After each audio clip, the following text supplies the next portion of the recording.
Hello world, and we are back. My name is Kyle Fischl. This is going to be episode 195 of my poker vlog. For this one, I play a 1-3 and 2-5 session at Sarasota, Florida, the One Eye Jacks Poker Club. I have a ton of hands that are quite interesting and I think have some educational value to them, so I'm excited to share it with you.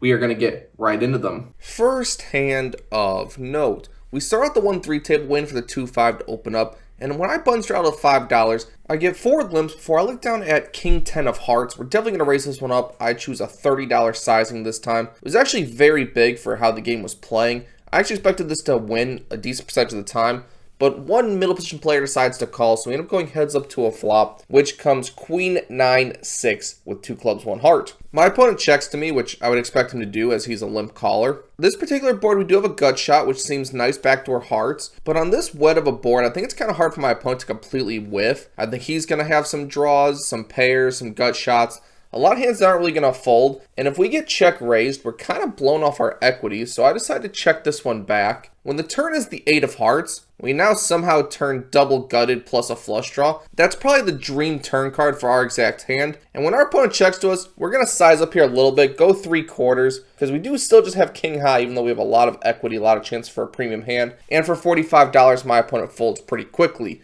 so we take one down starting out pretty good. We take down another smaller, less notable one before. With a button straddle, I'm in the cutoff with 4-5 of diamonds. 2 players limp, I decide $25 will be my sizing on this one. The button ends up going heads up with us to a flop, so we are out of position, but the flop comes 3-3 deuce with 1 diamond. I suppose if you're going to play 4 or 5 of diamonds, this is pretty much one of the best flops you could hope for. I have range advantage and somewhat of a nut advantage. All the overpairs feel pretty confident to bet this board. I start with a $25 continuation bet. Maximum effort. And my opponent quickly folds. So kind of fun to take one down with just 5 high before we arrive at the next hand of note. I look down at pocket 9s in the small blind, tell myself I'm going to 3-bet if an opponent opens, as I do know that this is 3-bettable at a small frequency, and I typically choose the passive route too much. But without a straddle, we're just playing $3 big blind. There's 1 limp, and then the low jack raises to $30. So a 10x open, I don't think is one we can 3-bet, but we're not going to fold pocket 9s. We decided to call the 30. We end up going heads up to a flop, which is a pretty good one for us. 6-5-4 with 2 spades. We do have the 9 of spades, which is definitely helpful. I check in flow, and my opponent bets $50, so nearly full pots it, which seems kind of bizarre because I feel like this board favors me heavily. I could have 7-8 or pocket 7s, pocket 6s, a lot of hands that give me a massive nut advantage. But for $50, we're not folding our overpair. We're going to see what develops, and what develops is the turn is the 5 of hearts. And now my opponent bets $125 with about 60 or 70 behind. Oh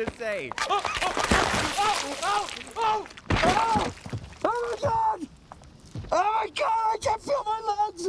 So absolutely committing themselves. They are definitely in this hand if I choose to jam. I saw this opponent go pretty hard with overs and flush draws before, so I do think my opponent can easily have like ace jack, ace king of spades.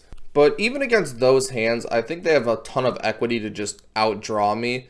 And if my opponent just has the hand they're representing, which is 10s plus, we are definitely not getting the right odds. Would have been nice if we turned like a 7 or 8 to give us a gut shot, some extra equity, but on this turn card, I guess we're just gonna fold.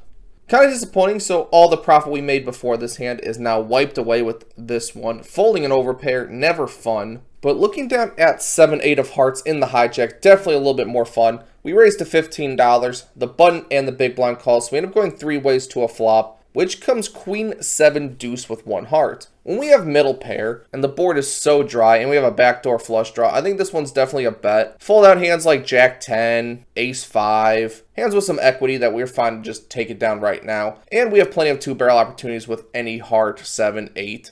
And bluff 2 barrels with an ace or king turn card. So we start out with a $25 C-bet, and this one does not take too long for both my opponents to let their hands go. So we end up taking another one down before we arrive at the next hand of note. We're in the big blind with Jack 10 offsuit, and with 4 limps, we raise to $25. This brings along just the hijack and the +1 position player, so we are going 3 ways to a flop of Queen Jack 8 with 2 diamonds.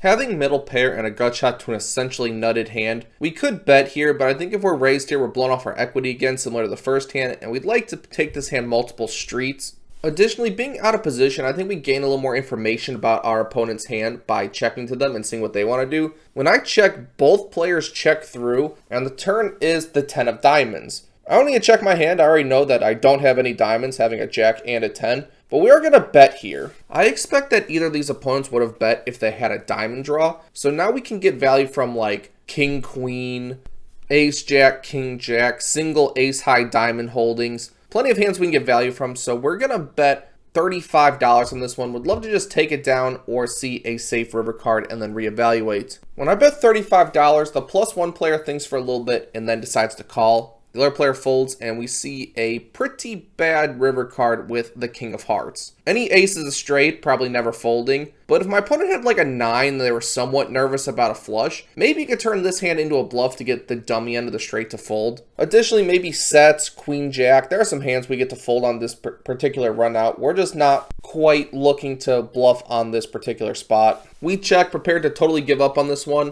And my opponent checks it back, which makes me think he has some showdown value that's higher than mine, but he actually has 10 jack as well. So same hand, we get to chop it up. Happy my opponent didn't try to put me in a tough spot on this river. Okay, we have graduated to the 2-5 streets, and on the first hand of note, I button straddle, the big blind limps, and I looked down at pocket deuces. This is definitely a raise. If my opponent just folds, we get to pick up $12 uncontested. Otherwise, we have to play in position with a set mine, possibly steal it with some position and some scary looking flops. But when I make it $40, my opponent starts thinking and counting out chips and shuffling, and he thinks for like 45 seconds before finally raising to 240, leaving himself about 300 behind. You get a wipe down on the table. Kid, I think you picked the wrong side. Well, this is just somewhat ridiculous. We get the limp raise again. This room is like the most prevalent for limp raises that I've ever seen. And this sizing, 6x? Like, I guess it could be a bluff like ace, king, ace, queen.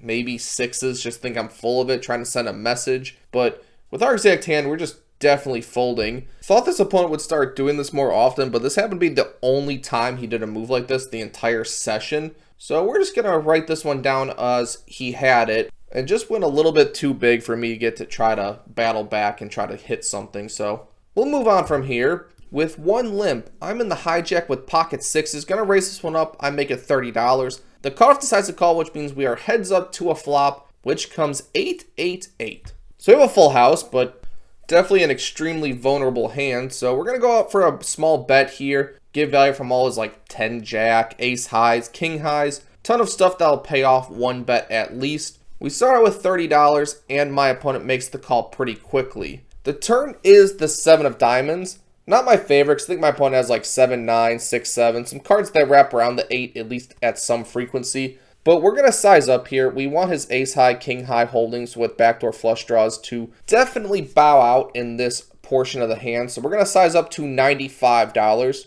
Really would love a fold here, but my opponent doesn't take too long before calling this one as well. The river is the 10 of clubs. And now I think betting would definitely be a mistake. We would only really be bluffing to try to get pocket 9 specifically to fold. A 10's never folding if he had like ace 10 or just overcards that he was peeling with. And we can bluff catch if my opponent does turn like an ace king, ace queen hand into a bluff at the river. At least at some frequency if we get the vibes that he's full of it. But when I check, he pretty quickly checks it back. I just announced sixes, and he decides to show pocket threes. So one of the very few hands we actually got 2 streets of pure value from that was drawing technically dead, as a 3 does not give him a better full house. So happy to take down a relatively big one at 2-5. Before the next hand of note, we're in the small blind with pocket kings. With 3 limps, we're going to size up here. Time to build a pot here. $35 will be the price of poker, and they all fold one by one. We get no action with kings. That is disappointing.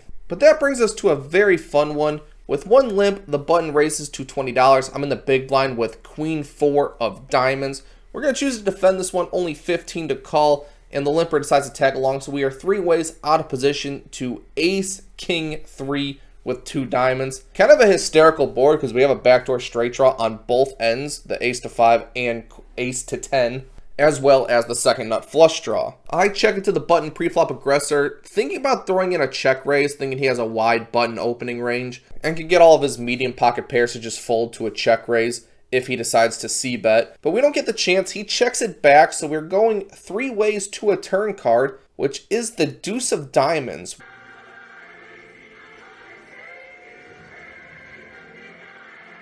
We bink the second nut flush, and a 5 of diamonds would give us a straight flush. We are not going to rely on our opponents to bet here. We're going to bet ourselves here. Hope our opponent has some kind of hand that's not willing to give up. Maybe even a single king of diamonds won't want to fold when they pick up some equity. So I bet $20 into the 2 players, and only the button decides to call the $20. The river is the ace of clubs. Board pairs, pretty gross, but when the flop checks through, I really don't expect my opponent to have an ace all too often. And if he doesn't have an ace, the only hand that really beats me is pocket 3s and pocket deuces, which the 3s probably should have bet flop, ton to get value from, ton to protect against, and if he has pocket deuces, it's just kind of unlucky. So we're going kind of small here, trying to get just a king X, maybe any middling pocket pair to pay us off, because my opponent shouldn't be too strong. He shouldn't really think that I have an ace all too often either when there's 2 of them on the board. So we settle on a sizing of $55, and my opponent goes back and forth for a bit, thinking it over, thinking it over. He eventually flicks in the call. I announce flush, and flush is definitely good on this one. So get a pretty nice value bet on the river. Happy to take this one down. Following that, we look down at ace-jack offsuit from the small blind with an under-the-gun straddle. It folds all the way to me. I raise to $35. Fine, just take this down now. Seems simple, but the straddler will not oblige. He makes the call, so we end up going heads up to a flop out of position, which comes ace, king, deuce with 2 hearts. Well, we're not going to slow down on this one. Love to get value from a heart draw, king X, worse aces, as if my opponent had ace queen, he might have 3 bets, so we're beating a lot of his aces. We continue for $35. My opponent does not take too long before making the call, and the turn is the deuce of diamonds. Kind of a bad one, because if my opponent had like ace 10 and lower, we're now chopping. If there was not a flush draw out there to get value from, as well as like queen jack, jack 10, king X, a lot of stuff, we might check this one back, but this time we're just going to play it a little bit more standard, bet $90. Pure value, our hand is likely always good, but somewhat vulnerable. This time my opponent chooses to fold, and we will never know what he had, but we do know we are winning this pot, and we are going to move on from here. We're gifted another small one before we look down at one that's really interesting. We start the recording once the flop action's kind of completed, so we're going to get through it quickly. I'm on the button. I have 10-8 of hearts. 1 middle position limps. The hijack makes it 30. I make the call, pluck the middle position player, so we end up going 3 ways to a flop, which is 10-9-7 rainbow. So with top pair plus open-ended, we're feeling fantastic about our hand. The pre-flop aggressor decides to continue for $65. Now this opponent I had noticed had c-bet with a very high frequency. Almost any time he was a pre-flop aggressor, he just continuation bet. And this board really shouldn't connect with him all too often. It technically smashes my range and my exact hand, so this one's definitely going to be a raise by me. I make it $185. I think this will fold all my opponent's overcard equity a lot of the time, which I'm happy to just take this one down. And it even puts a hand like pocket queens in a miserable spot. Like if you had an overpair, you hate to see a raise on this board. You are drawing pretty thin a lot of the time. After a bit of thinking, my opponent eventually lets it go, and we end up taking this one down. Flop, raise, semi-bluff seems to work on this one. This will bring us to the next hand of note. I have pocket 8s in early position. I raise to $20. The hijack calls, small blind calls, and then the big blind makes it $150. What did I do to piss off a grumpy old fucker with a Winter Soldier arm? This particular opponent had done this squeeze play probably 5 or 6 times in like an hour and a half, and I folded every time up until that. Those hands did not make the vlog. Pocket 8s I think is finally the hand I can battle back with. I could 4-bet bluff with this, as this opponent's likely doing this lighter than a normal 3-better would, but playing 8s in position seems like a fine route as well. If the board does not come favorable for a 3-better's range, I'm probably just going to go bananas with this one. But when I call, everyone else folds, and we end up just flopping a set on 9-8-3 with 2 clubs. My opponent checks to me. I do think this opponent's good enough to check like 10s plus over pairs that know this board's not particularly fantastic for them. With tons of dirty turn cards, any 10, jack, club, 7, a lot of ones we don't want to see. We're just going to bet right now. We're going to bet half pot, $150 Don't really expect his ace-x holdings to fold all the time to this half pot size bet, but whatever he had, he chose just fold. So we get a 3-bet fold. Maybe we misplayed this one. Maybe we should have just checked, let him catch up, let him delay bluff on the turn, but I don't know. I flopped a set. I'm trying to get some money with it. We take another one down before we get to the final hand of note. Maybe I learned my lesson because I'm in the big blind with 9-7 of hearts, and with one limp I race at $25. The limper is the only caller, and we flop 2 pair on 9-7 deuce with 2 spades. This time we check. We don't want to bet and have our opponent just fold like the last time. We're going to let him fall into our trap, maybe bet with absolute no equity, and see how this hand develops.